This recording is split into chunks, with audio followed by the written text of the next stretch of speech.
kaibigan, magandang buhay. Welcome sa aking channel. For today's video, ako pala ay ako ng isda, ay yung isda na place. Ito yung ating lutuin mga kaibigan. Lutuin ko lang to siya sa oven ng 15 minutes. Ngayon, ito yung ito yan siya. Tapos ito yung yung para sa aking banubels. Ngayon, magkuha tayo ng yung baking paper. Para itong lagyan ko ng yung isda. Ano yung flatfish? Ito. Maglagay tayo ng lemon. May nakaslas tayo ng lemon dito. Yung sikat na malupit na lagay tayo ng lemon. Tapos ilagay natin yung ating place. Yun siya, flatfish. Palad sa Tagalog.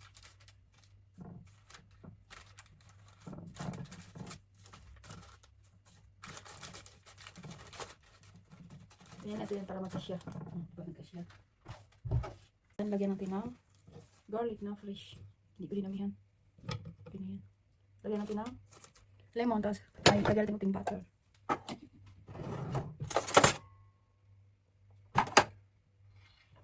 Tapos natin. Ulam for tonight mga kaibigan. Place yan siya mga kaibigan.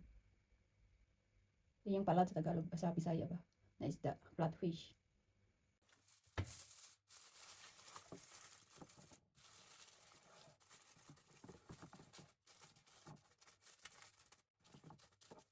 Ayaw na natin yung ating oven.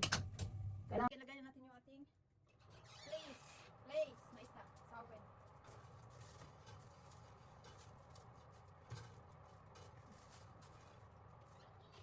Tapos lutuin natin yan ng 15 minutes.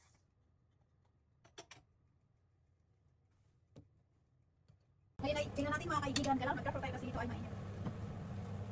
Kailangan gumamit tayo ng oven gloves. Kunin na natin ito mga kaibigan. Ito yun siya. Pero diba yung aming oven ay malinis kasi ginagamitan ko siya yung DIY na panlinis. Ngayon ay check na natin.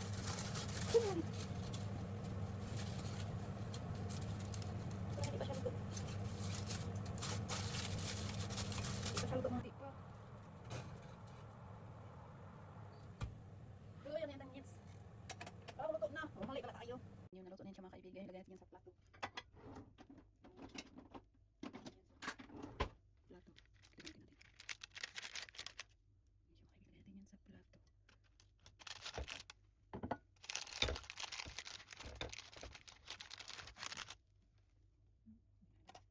Yung ating flatfish.